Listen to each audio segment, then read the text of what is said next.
All right. Hello and welcome everybody to another edition of the Profitable Christian Business Podcast. I am overjoyed today to have my guest Kim Harms with me today. Kim, how are you? I'm doing great. I have a little cold, so I sound a little scratchy, but I'm hanging in there. Nice, nice. Well, thank you for doing this. We could have always rescheduled, but I'm so glad that we have the opportunity to do this, and you could share your story and everything that you've gone through, as well as your expertise with our audience. So, let's dive in. Kind of give a brief introduction to the audience about who you are. Well, I'm a grandma. I'm a grandma, but I've been around the block in life. I've been around the block personally. I've had a lot of losses, lost mother, child, husband. I've been around the block professionally. I was a first woman president of the Minnesota Dental Association, national spokesperson for the American Dental Association, lots of other things. So I've been around the block personally and professionally, and I've learned a lot.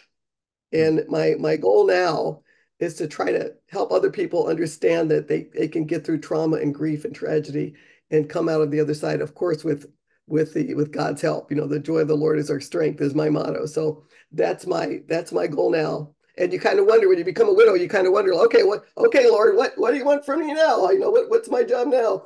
Well, this is my job now, I think.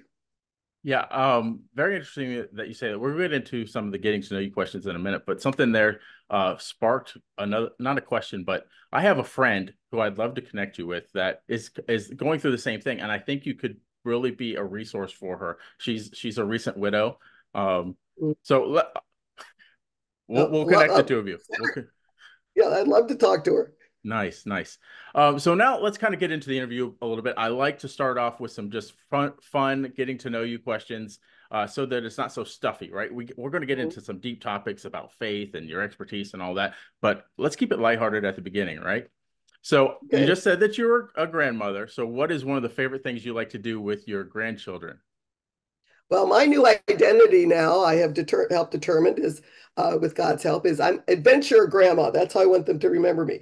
So I was one of on my little bucket list. My one of my first things was to ride a roller coaster with all six of them, each one of them individually, so that they would have a memory of riding the roller coaster with grandma. I don't like roller coasters. I have a queasy Mm, stomach. I don't like heights, but I have accomplished that goal, and I've ridden a roller coaster with every grandchild. So that one's checked off my bucket list, and I don't have to do it again. So yay. nice. It's been a while since I rode a roller coaster, and I loved them growing up. But the last time I was like, I didn't like it as much. Why? Yeah. I, And the wait in line. I've gotten more impatient with lines for things like that. So next question, if you could have dinner with any historical figure, who would it be and why? well, of course, Jesus would be the Mm-hmm. main guy. But if he's not available, I'd want to talk to his mother because Oh. I lost a child, and there's a and the fact that Mary lost a son, and I look at just look at her and how she got through that and how she managed. Like what's the secret to raising Jesus? I mean, really, there's a lot of things that she would be so interesting to speak Mm-hmm. to. So I'd love to get a little talk with her and with Jesus in the room. So that would be great. Yeah, she has a very unique experience that no one else would ever have. Right, So right. yeah, that had to be very interesting. And like there's a lot of information and stories about Jesus like in his later years, not a whole lot in his childhood. So she could really dive into that. Right, right. Yeah, that would be really cool. Best vacation that you've ever had. We took, and we liked to vacation. It's a big part of our family is that adventure. But we took the whole family, drove across Canada to Banff, from Minnesota across Canada Ooh. to Banff. And we drove as a whole family, and we did some whitewater rafting, and we rode on horses and all of that. But the most fun part was all of the kids were stuck with us. One of them was in college. The college Mm. kids, not necessarily think that we're so great at that time. They were all stuck with us together, and we had a blast in the car. We would sing, and I have three singers in the family. I'm not one of them. So we would sing Les Mis. We would take the parts of Ooh. different operas, and when I took like Javert, the police officer, which was funny. I would probably do it really well now with my voice like this, but we just sang all the parts, and all the way through Canada. And it was just such a wonderful bonding experience for us as a family. Nice. That is on my bucket list to go there. We recently, similar probably landscape and things. We went to Jackson Hole, Wyoming. Um, it was stunning. You're probably a lot like me. I like to go where I can see God's majesty on display, and I really bask in nature. That's my thing. Get me out of the city, shopping and restaurants. That's cool for a minute, but get me out to where I can see God's glory. So. Absolutely. Our the next question is a question that is a staple of the Profitable Christian Business Podcast, and that is the fill in the blank question. Um, I'm always I'm always very interested in what people we put in the blanks. So your fill in the blank question is: My faith in God has given me strength in times of blank, and has shaped how I approach blank in my life. So strength in times of blank, how I approach blank in my life. Strength in times of sorrow, because I've had a Mm. few of those, and taught me how to manage. What was the second part? The words of the second. How I approach How blank I in my approach life. joy, because Ooh. interestingly enough, if you look in the Bible, joy is a mandate. You're Mm. supposed to have joy in all things, and the joy of the Lord is your strength. But when you're in those times of sorrow, you go like, "What the heck does that mean? What are you talking about?" However, over time, because I'm old and I've learned over time, he's absolutely right. It's not something that comes right away, but I think we need to strive, no matter how sad we are, no matter how deep in that pit we are, we need to strive for joy.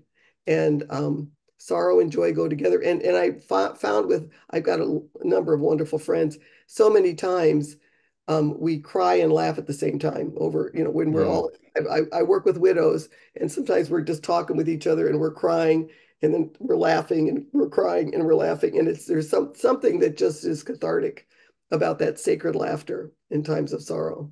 Yeah. I think for new Christians, it becomes like they don't understand joy, right? They misequate joy and happiness, which they are not the same thing. You can be joy and be unhappy. You can have joy without and be unhappy.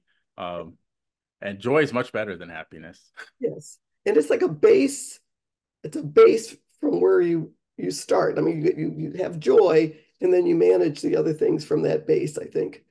Yeah, yeah. And So go ahead. just gonna say, in the joy of the Lord, it's from the Lord, and it's from the Holy Spirit. It's that peace that passes understanding from the Holy Spirit. I don't know if you can, I don't understand how people can have that without having that peace from the Holy Spirit to give you that joy. Yeah, and for those that don't have it, I think it's hard for them to understand. Like, how can you, what do you mean you have joy? How, like, look what you're going through. How can you have joy? Right. When you Doesn't have it, you know. right. Doesn't make sense. Yeah, yeah. Let's dive into your story now. I just based on the little bit I know about you already and what you've shared just a little bit of, I know this is going to be some good stuff that people can. There might be some people that can resonate really well with it, and some people that will just get a lot of value from it. So if you don't mind, just wherever you want to go with your story. Yeah.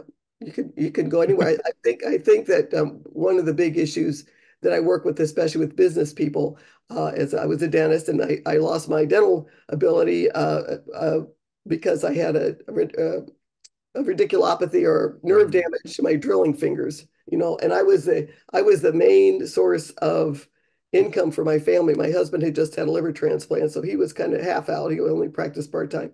I was practicing full-time, and all of a sudden I go to the Mayo Clinic and they say, whoops, you're done. So mm, 30-year career, and I'm done in like 3 minutes.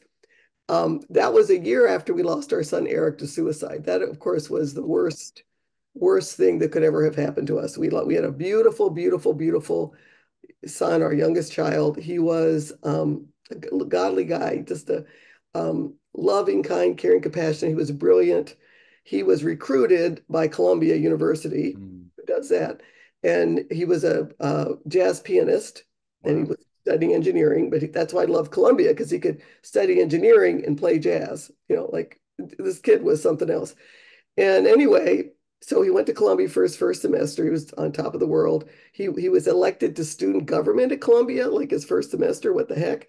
He was playing in the plays with the Barnard girls. He was having a blast, and he made the dean's list in engineering. I mean, what the heck?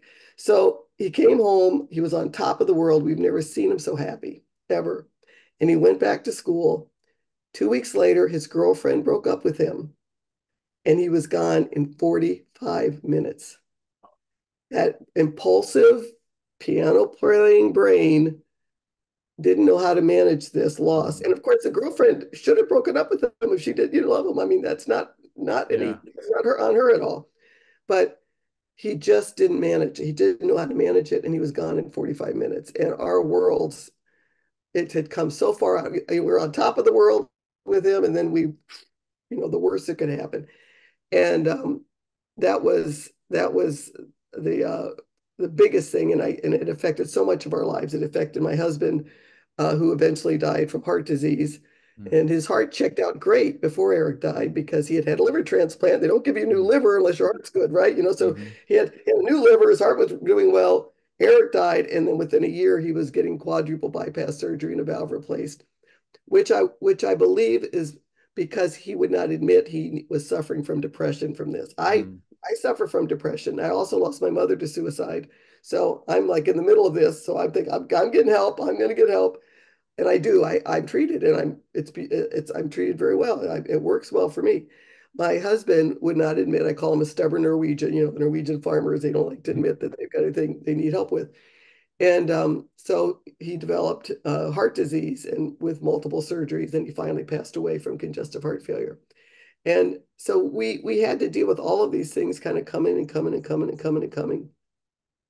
And the question you ask when you're in this situation is, why God, why me? Shouldn't you like maybe spread out some of the trauma? Shouldn't, Mm. am I getting a little extra fill of this part? Is there something, my mother, my son, my husband, am I getting a little bit extra? And of course it doesn't work that way. That's not how it works. God has a plan for me, he had a plan for my son, he had a plan for my husband, he had a plan for my mother. And so I really learned over this time to just accept, which is very hard, Mm. to accept that God had a plan for me and try to figure out what it was and to work through what it was. And over the last few years, my husband died 4 years ago. I kind of see that he's opening doors for me to help people in a lot of different ways. I wrote 3 books. I'm a dentist, not a writer. I wrote 3 books. And how did that happen? And the last one is called "Are You Ready? How to Build a Legacy to Die For," which is designed to help us give our children a softer landing after we go to Mm. be to have us prepare our kids for a time when we're not going to be here, not only financially with getting our affairs in order, but emotionally, Yeah. making sure we apologize, we reconcile, we take care of all Mm. that messy stuff that's going to be even messier after we die because nobody can fix it, right?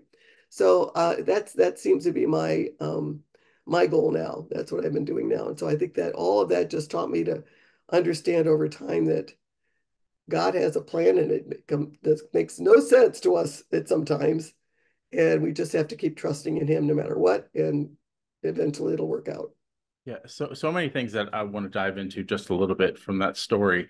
Um, the first thing that's top of my mind, you talked about and we, we can stop at any point because I realize a lot of this is, but I want to talk about your husband and Yeah, how he went from how the mental. Let's talk about what's going mentally and emotionally can affect you physically, right? Because you absolutely. talked Yeah, about he was fine, and right. then went through the tragedy that you both went through, and that shaped you physically. Can you kind of talk about um, how, like, just your perspective on that, and how maybe some, Yes. I know it's very hard to avoid or prevent, but talk about how like maybe anyone listening could learn from that.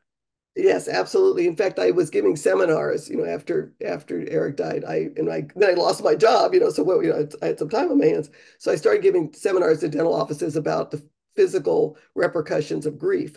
And and depression. The interesting thing is pain goes through your brain, whether it's emotional pain or physical pain, along the same pathway. So pain is pain, and pain is not good. Your body doesn't like pain, and so when people that suffer from depression have higher rates of heart disease, higher rates of stroke, higher rates of a number of other conditions. It has a physical toll, and that's why it's so critical for you to get treated for depression to try to prevent those other tolls. I'm on antidepressant, and there have been times because I have a little bit of pride myself. I was trying to get off, and wasn't doing well on it because my daughter said, "Mom, are you still taking your pills? And what do you mean? Mom, you get back on them. Um, I went to my doctor, and my doctor said, "Well, Kim, why are you getting off of these?" I said, "Well, I just don't think I need to be on them." She said, "Well, are you going to get off your high blood pressure medication?" And I go, "Oh, no, no, I want to prevent a stroke." Hello, yes. Well, Mm-hmm. these will help you prevent a stroke too. It's not when you can keep your body in alignment and keep the pain, diminish the pain that's in your brain, you can prevent a lot of other things. And so I learned that I need to take a medication, and again, with my history, my mother, my Mm-hmm. son, I mean, we have a history in our family.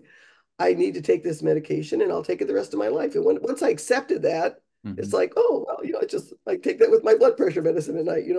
So I think that it's important to know and also when it comes to treating depression and pain, I had another amazing thing happen to me right after Eric died. I was coming out of my office and I was in that zombie phase. You know how when you Mm-hmm. first have catastrophic grief and you're like you kind of walk around and your insides are just dying and you're trying to smile on the outside. And I was coming out of my office, and my husband was talking with his nephew, his cousin, and his cousin came over to me with his finger wagging right in my face. And he said, "Don't you ever let your remaining children feel that they're not enough." Mm-hmm. And I Oh. just jumped back and thought, what the heck? I'm a grieving mother. Why are you shaking your finger at me? And then I got it.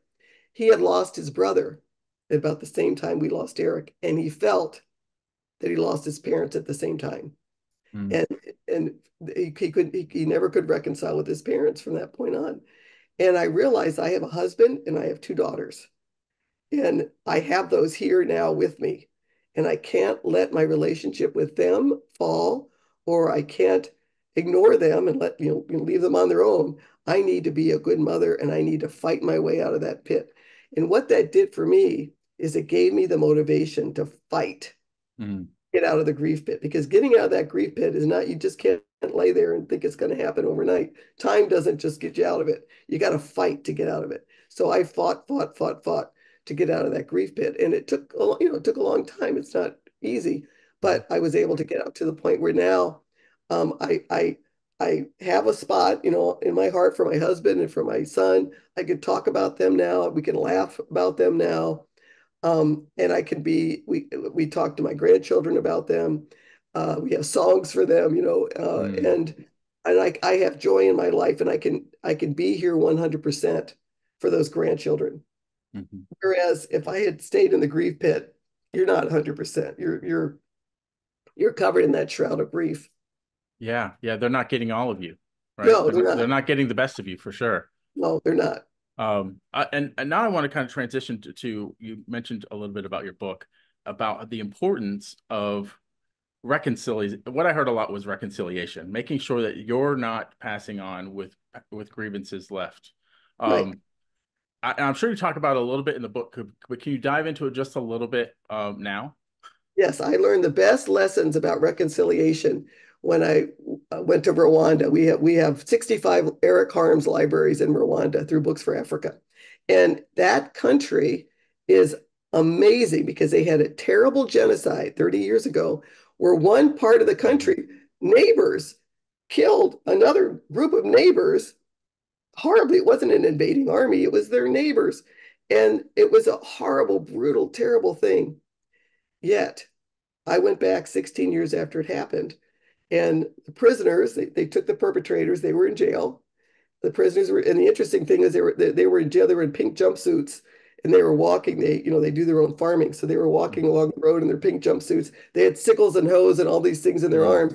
And there was one officer in front, one officer in back. And I said to my guide, I said, "Oh my gosh, Father Remy, isn't this a dangerous situation? There's 30, 40 people with the weapons of the genocide and mm, two guys with a gun. This does not mm, look safe." And he looked at me like I was kind of nuts. And he goes, "Well, where would they go? Their families would just send them back." mm, So the country bought into this. We're going to take care of this. You're going to go to jail for 20 years, and then you're going to come out, and we're going to reconcile you into the community. With these, wow. they have local community courts called Gakacha courts, where when these people were coming back, they'd say, look at this woman. You killed her whole family and burned down her house. What are you going to do now?" They might go and build her a house, or they might go and share their family with them. Unbelievable. And it's a safe country now. If you look at the USA safety ratings, the State Department safety ratings, it's listed as a safety rating 1, which is the same as Canada. It's the safest rating. Wow. So I tell people, if you're not afraid to go to Canada, you shouldn't be afraid to go to Rwanda. There are places in Europe that we go to all the time that have higher, lower safety ratings, but are just more dangerous. So they took this country and through because they realized that they did not want their children to suffer the same way they did. They had to change something. They had to reconcile. They had to forgive. And they made that terrific sacrifice for their children, and it worked. Their children are living in a safe country. And it's an amazing story. Wow. Wow. I remember watching that movie that came out, Hotel Rwanda, I think is what it was Right. called, and just like I can't believe this is something that happens in the world. Like it was so mind-blowing and so sad. Yes. Yes. Yes. Yeah. So we ask us this is kind of tied to all that. We ask a secret question on the Mhm. entrepreneur or the Profitable Christian Business podcast as well. And your secret question is, what is the secret to finding your new identity and purpose after a catastrophic loss? The secret is to look for God. Mm. I wish he would give us a list. He doesn't give us a list. I've been asking for one. He doesn't give us a list. And I really think for me, I was taking where I was because now, I was alone for the first time after my husband died. And like, okay, so I was taking care of my husband. That was my identity before. Now I'm alone. And what do I do? And I just looked around and I saw these widows that needed help because now I'm a widow. So I'm in a new group. Mm. So I wrote a widow's book. Co-wrote a widow's book, Naomi and the Widow's Club, which is a devotion, 1 year devotion for widows. And we just got one out that has a video attached to it as well. So I wrote that, and I wasn't a writer, so I don't know where that came from. God just, Mm. who knows? I don't know where that came from. And then I started thinking, well, I'm next in line. What can I do to make sure that my kids are the best prepared as possible when I die? What can I do to Mm. make that landing a soft landing? So then I started researching for my new book, which is Are You Ready? How to Build a Legacy to Die For, to help them build. We build a legacy, build that strong legacy with them. Then we have to come to terms with our death and dying. And then finally, we got to get all of our ducks in a row. And I have a 3-ring binder with everything in it. I have all of the passwords, all the, account statements, all the life insurance policies, all the information they need. I have my titles to my cars in there, and my social security number and birth certificate, everything they will need when I go. I have it in one binder and page protector so they don't come out. So when I die, my kids are not going to have to go and start rummaging around my house trying to find papers. They're going to go to my safe. They have the combination. They're going to open it up, and here's this book, and everything is in there. They just put it on the table. No fuss and a muss. And I'm really encouraging people to do that. To think about to just think for a moment. Put yourself in the position of your children after you die. What can you do now to make it easier for them at that time? And so that's what this book is about. Yeah, I'm sure many people that are watching or listening probably have had someone close to them die and then chaos, right? Yeah, It's not they're really just trying to grieve. They don't want to have to rummage through things to find things for people that are asking for them. They just want time to grieve and heal. Um, right. and so I think that is a brilliant idea. So grab that book if you're listening. Go grab that book. That link's going to be in the show notes or description below. But yeah, it sounds like there's a lot of great stuff in there. One thing that I want to touch on before we dive into your expertise is just one little thing that you said in there, and that was you were not a writer, but you wrote. I hear two things in there. God equips us for what He wants us to do, right? Yeah, And obedience. You were obedient to what God wanted you to do, and you even though you felt not equipped at the time, you were just obedient, and He gave you the ability. right. And So I've even gotten writing awards for this book. And I thought, how did that happen? I kind of read it and I think, did I write that? I really do feel that God helped. I really feel that I've never done anything like this before, and I really just feel God was really inspiring me to write it. And it is amazing because if you let go and let God basically is what you do. You mhm. let go. Okay, I'm going to write this book, and all of a sudden there's a 300-page book written, and you did it, and you wonder how did that happen? It's a funny feeling, when you're Yeah. at the end of it to look back and go, how did that happen again? what, so Yeah, and I also hear faith over fear, right? You could have been scared, afraid about it. God, I don't know what to do. I'm afraid to do this. No, you just went forth. It was awesome, awesome. yeah. Now let's dive into your expertise a little bit. You've had a pretty diverse career, from dentistry to grief counseling, civil mediation. So how do you see all those fields connecting and influencing your approach to helping others? I before I wrote these books, what I was doing is I was speaking all over the world actually to dental groups and helping them understand how to manage loss and grief and conflict in their own offices. And today, it's especially important because we have such a work shortage. There's Mm-hmm. so many people that are trying to find workers, and what they don't realize is a worker needs to feel safe, secure, and valued within the environment that they're working in. And so I try to help dentists in the dental profession know how to manage if there's a if something comes up, if somebody has a catastrophic loss in your business, how you manage that can affect your relationship with that person. And I really try to help in the dental offices in particular. I try to help everybody to say, okay, Susie's going to be emotionally out for a little bit. Let's all come together and help her get her job done in a way that she can make it, and just kind of surround that person with love and show that you care about them. What I find is when you do that, they become very loyal to Mm-hmm. your company. And then when the next person goes, they just turn over. They know what to do. Some offices are uncomfortable managing that type of situation, that emotional loss. They've just lost their mother or their father or their child. And you need to learn how to do that. It's so important in an office. Yeah, question about that, because just out of ignorance that I'm going to ask. Do these offices typically have an HR person, and do you work with that HR person? That would be good. Dental offices are typically small. Mm, If it's a big office, like a corporate office, they would have an HR person. But most dental offices, my husband and I had 12 employees. mm, We had like kind of an office manager, but not really HR. And what we did is we had conflict managers. mm. We had a hygienist and a front desk person everybody loved and trusted, because sometimes people get a little clickies, little clicks, and these were very neutral people. And so what we said was, okay, if you guys have a problem, go see if you can work it out with the conflict manager first and work together. And then if you can't, then come to us.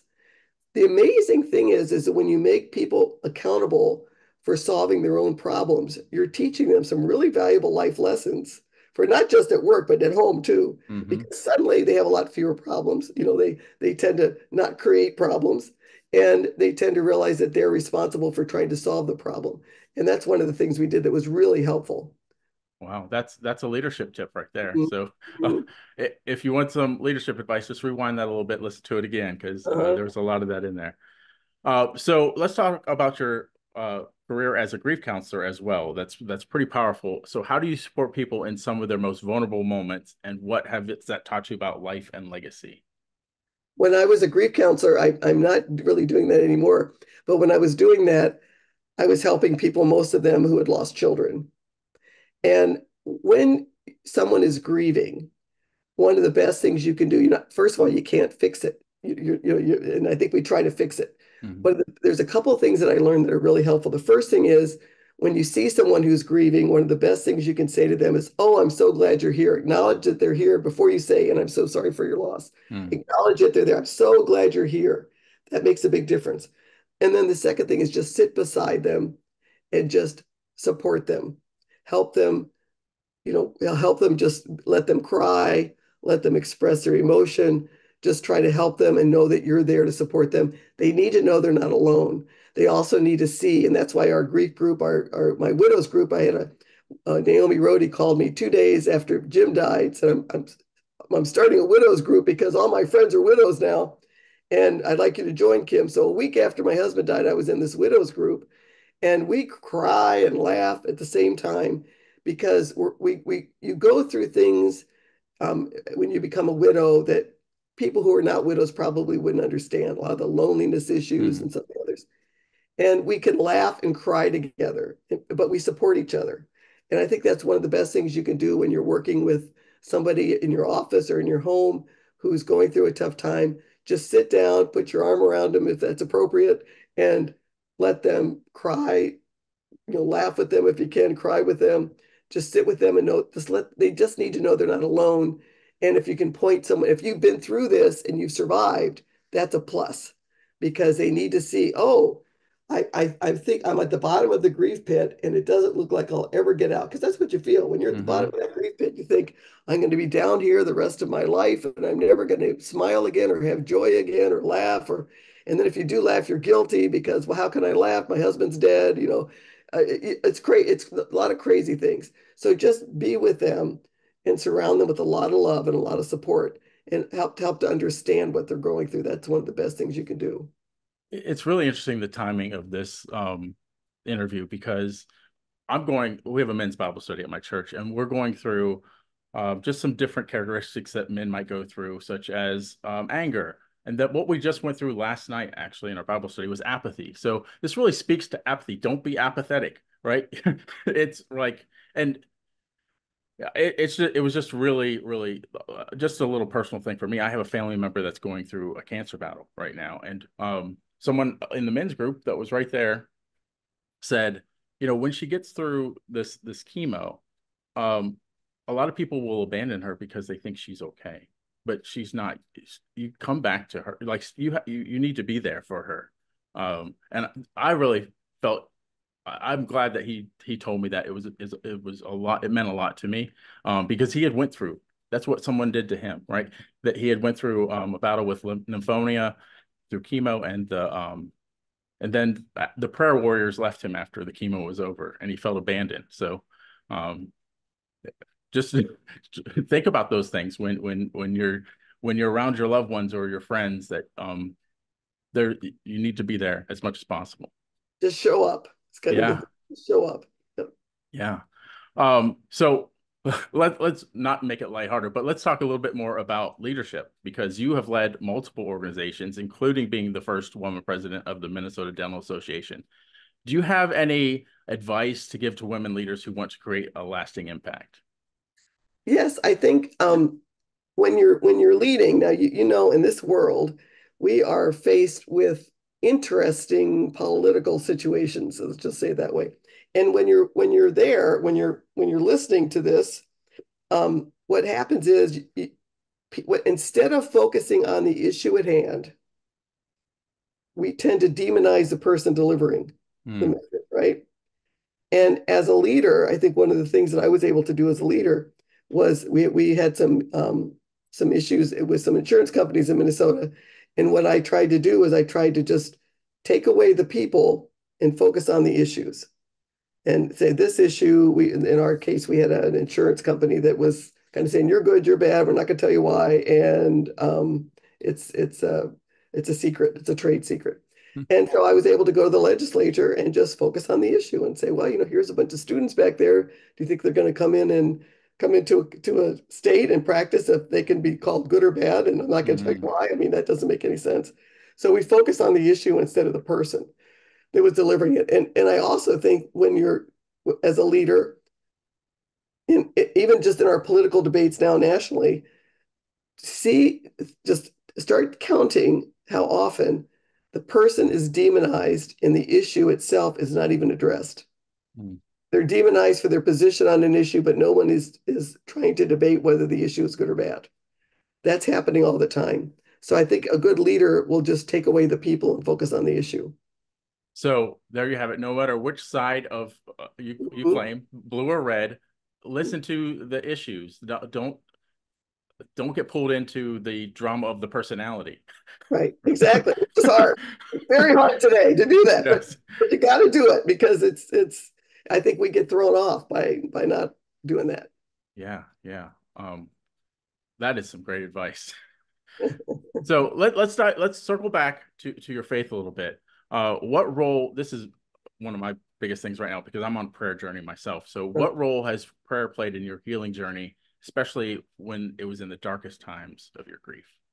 Oh, the Lord is so good, and I've been down in the pit so many times, and I just think that for people that are in the because you've got some people out there right now that are in the pit, they're in that dark, horrible pit.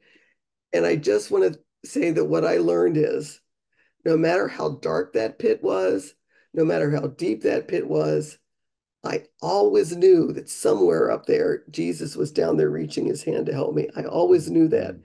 And through prayer, and sometimes you pray and pray and you pray and you don't see the change right now, but maybe in a year, maybe in 2 years, you'll see that Jesus was at work.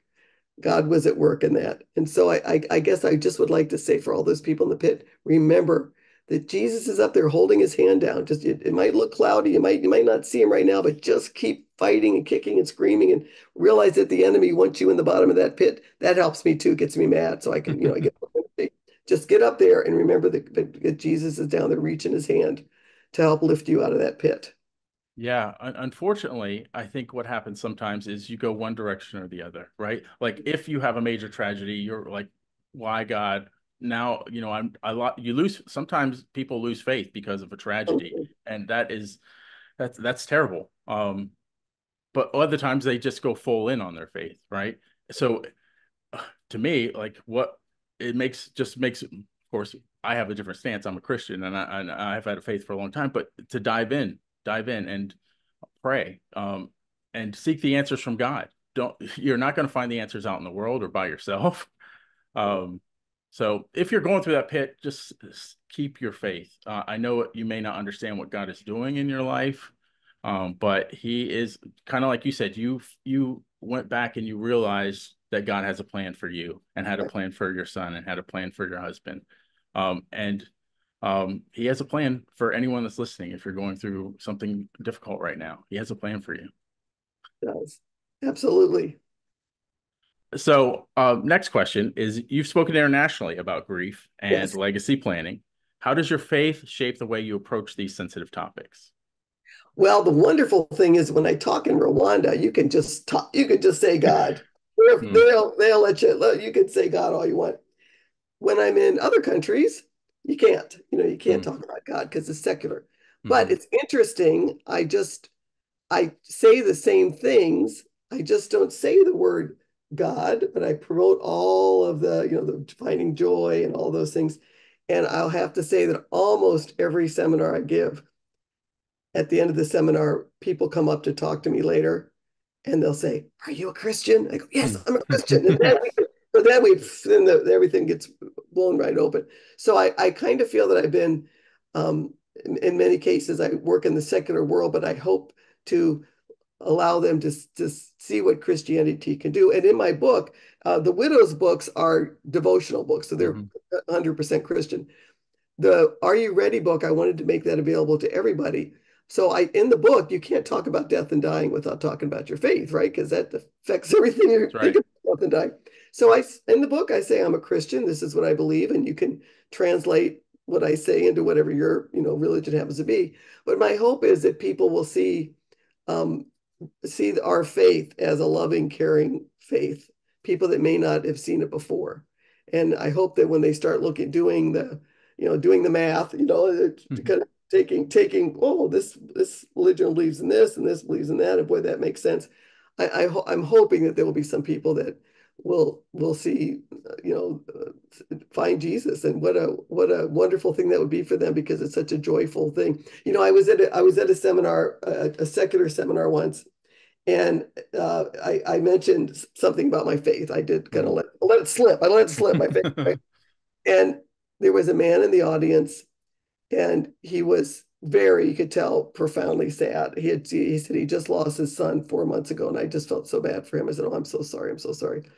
And he said, kind of angry though, and he said, "Well, what would you say if right before you died, what would you do if right before you died, the half an hour before you died, you came to the realization that all this stuff is nonsense, that there's no Christianity, there's no God, this is all nonsense? What would you do then? What would you do then?" And I'd say, "Well, I don't think it's going to happen." I said, "But if I did, I'd be so grateful that I had these principles to live on Mm, mm. because they are the best principles ever. I mean, they to live with joy. I mean, without God, I could not live with joy. Without God, I could not live with peace in my heart. After all this, I'd be a wreck."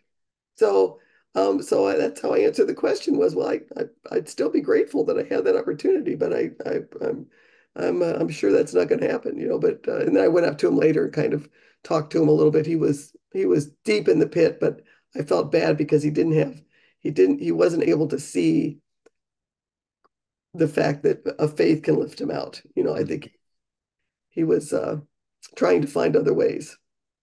Yeah, I struggle sometimes with people that aren't Christian or that are atheists, how they cannot believe in anything. Um, Again, I'm a little biased, right? Right, because right. because I have Jesus and I have joy. But it's like, what are they living for? Hmm. Um, I I have purpose, right? And it's Right, but beyond just my business, just beyond my family. I have real purpose, um, and that lights me up. So right, right. And are you familiar with the Harvard happiness study? I'm not. Oh, there's a book that if you can read it, please. Harvard did an 80-year happiness study where they studied people for 80 years, and they studied people that were poor, people that were Harvard graduates, not so poor, and they studied them every year to find out what makes them happy. And of course, you could probably tell, most of us could probably tell what would make them happy. And what they found over and above anything else, without any question, it was the relationships that made them happy.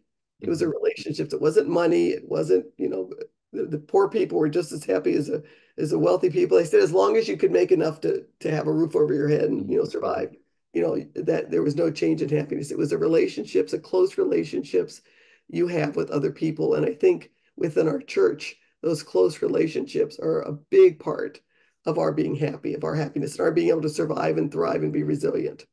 Yeah, and the number one relationship is the relationship you have with God, right? Well, that would be the relationship. That's a big time one. Yes. Yeah, and I think a lot when you look at children about their happiness, they don't have all the things that we have a lot of times, right? They're just happy playing with a brother or sister or with their friend. They don't need a whole lot to be happy. Right. Right. And at my age, we're getting rid of our things because our kids don't want them. That's another thing. We got to get rid of all of it. After all these, thinking we'll pass this on to the next generation. This beautiful China, my children will love it. And yeah, they're like, Mom, I don't want your China. You're like, oh, so we have to, that's part of the book too. I teach people Mm, how to shed their stuff. So mm. the kids are ready. Well, thank you so much, Kim. This has been amazing. So much value has been shared. I loved hearing your story. I'm sure we're going to talk even more after this. I like almost every podcast guest that comes on. I'm thinking is my new friend, so I feel like we're Absolutely. friends. We're friends now. And I definitely got to introduce you to my other friend who is also a widow, so because I feel like you could be of value to her. Well, first let's do this. Where can people go find your book, and where else would you like to send them? You can get my book. You have to type in the whole title of the book on Amazon and Barnes and Noble. It's Are You Ready? How to Build a Legacy to Die For by Dr. Kimberly Harms. And you can also just go on my website, drkimberlyharms.com, and there's a link to the book right there. Nice. Anywhere else that you want to send them? No, and I'm going to. I can send that out to you later. Right now I'm building a course for Oh, the book, an nice. online course, because I realized I have been giving this seminar to the church, to some of my churches, and they say, "Hey Kim, could you just do a course? I could take the course and then I'll get this part done, then I'll take it again and get this part done, so that at the end of the course you'll have your legacy book all put together, so you too can die and leave this to your children." So Nice. I'm getting that done, and I'll have that out probably within the month, and I'll send you the link to that so you can put it on the Okay, site. so any links? No, yes, you can type all that out and go to Amazon, but we'll have the link directly somewhere Right. below this video or this audio. It depends on where you're consuming this, but that link will be there to go grab that book and to her website. Um, Thank you again. I ask one last question of every single person that comes on here because there is always some wisdom. Someone will get off like before I started doing this, someone will get off the call. Hey, Doug, I really wanted to share this. Well, now you won't have an excuse because this is the free form. Like, is there any wisdom that you'd like to pass on to anyone listening? I think that, for those, I wrote a couple of widows books too, and for those people that are finding themselves alone, and as you get older, you become more alone. That looking to God to find your new purpose, looking to God to find your new identity, looking to God to help minimize loneliness is one of the best things you can do. Mm, But you also have to go out and do it. It doesn't necessarily come to you. So I would like to encourage everyone to take a proactive step in getting out there and finding ways you can be useful and look to God to find that purpose. Yeah, God likes action takers. I've discovered that. He doesn't like us to wallow. He's made us Right. to do things. Yes. So And wallowing's not fun. no. It's more fun to have fun than it is to wallow. Yeah, and I think everybody can attest to this. Like if you're ever feeling a certain way, do the opposite. Right. What I mean by that is if you're feeling down, go help somebody. Right. Right. Go benefit somebody. And then you will start to feel some of that will rub off on you. The feeling that you give them is going to start rubbing off on you. So Absolutely. so awesome, awesome. Thank you again. Hopefully maybe we'll have you on again. That'd be awesome. Got a So lot of material. thank you so much. And until next time, entrepreneurs, keep moving forward.